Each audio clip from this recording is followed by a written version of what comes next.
Today we're diving into a serious question. Can SPYI and QQQI actually replace your entire retirement savings plan? Not supplement it. Not add a little extra income on the side. I mean, fully replace the traditional 401k, IRA, slow and steady index fund strategy that most people follow for 30 to 40 years. Because when you start seeing 12% yields, when you see 14.3% distribution rates, when you see monthly income hitting your account consistently, it makes you wonder whether the traditional retirement playbook is outdated. Let's start with what these two ETFs actually are. SPYI is the NEOS and P500 High Income ETF. It launched in August 2022 and is built on top of the S&P 500, but with an options overlay strategy designed to generate high monthly income. Right now, it pays close to 1% per month, which annualizes to around 12%. Then there's QQQI, the NEOS NASDAQ-100 High Income ETF, launched in February 2024. This one focuses on the NASDAQ-100, so it's heavier in tech, and it's currently showing about a 14.3% distribution yield. Both pay monthly. Both have attracted serious capital. SPYI is sitting near $8 billion in assets under management, and QQQI is approaching $9 billion.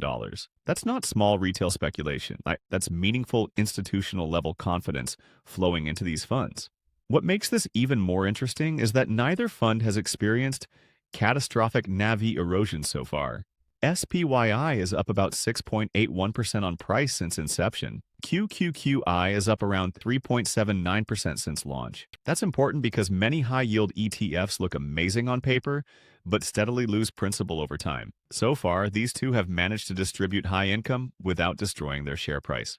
That's a big reason investors are paying attention. Now let's talk about the retirement math, because this is where things get real. Imagine you want $75,000 per year in retirement income.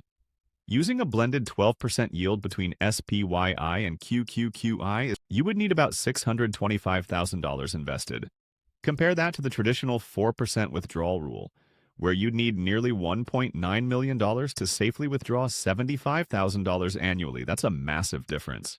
On paper, SPYI and QQQI dramatically reduce the capital required to retire. That's why people are even asking if these two funds could replace a retirement plan entirely. But here's where we need to slow down. Yield is not guaranteed. These funds generate income primarily through option strategies, specifically index options classified as Section 1256 contracts.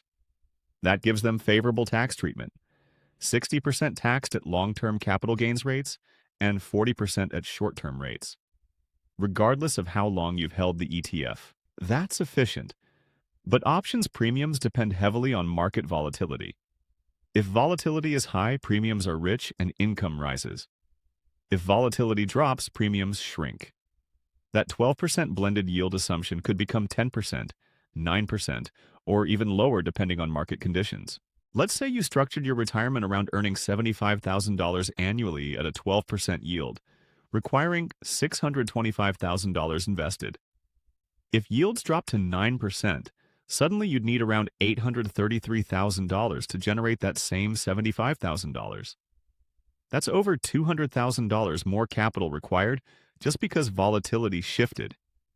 If you've already retired, that gap becomes very real.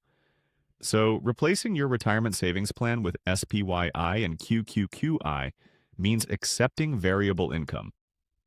Now we need to discuss capital appreciation. When SPYI and QQQI generate income, they're selling options. That creates consistent cash flow but caps some upside during strong bull markets. Over the last 5 years, the S&P 500 is up roughly 78%. SPYI, since launching in August of 2022, is up about 6.81% on price.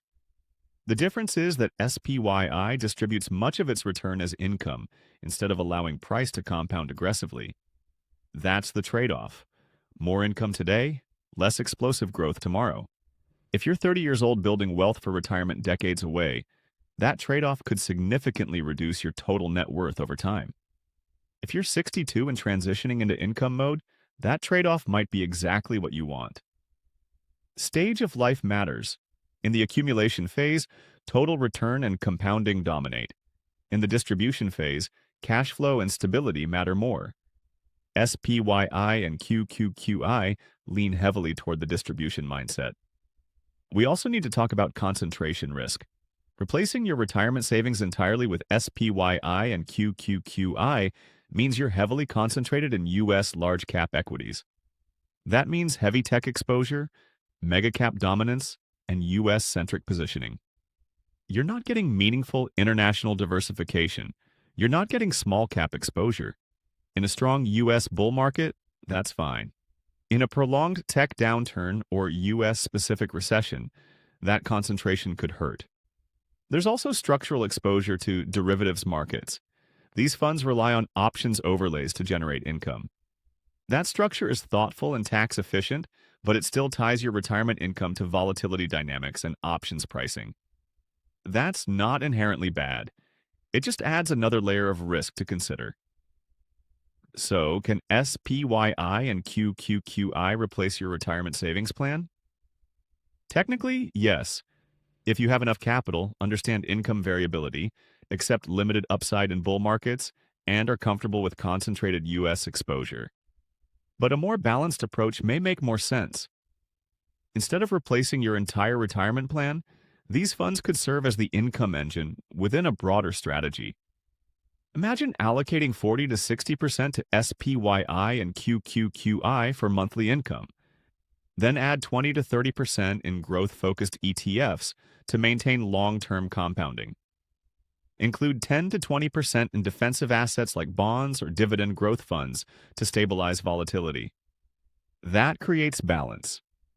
You maintain income, growth, and diversification simultaneously. Now let's address speed. High yield accelerates the math. At 12%, your money theoretically doubles in about 6 years if reinvested. If you're still accumulating and reinvesting every distribution, compounding becomes powerful. But if you're withdrawing the full yield for living expenses, there's little reinvestment buffer. Sustainability becomes more dependent on markets maintaining structure. Retirement isn't just about yield, it's about resilience. SPYI and QQQI have not yet experienced a severe multi-year bear market in their current structure. That doesn't mean they'll fail, but it does mean they haven't been fully stress-tested through extreme conditions. So instead of asking whether SPYI and QQQI can completely replace your retirement savings plan, the smarter question might be whether they can enhance it. They can transform how retirement cash flow is generated, but relying on them exclusively is a high-conviction move. If you enjoyed this deep dive, hit that like button and subscribe to Money Stick Unfiltered, and I'll see you in the next one.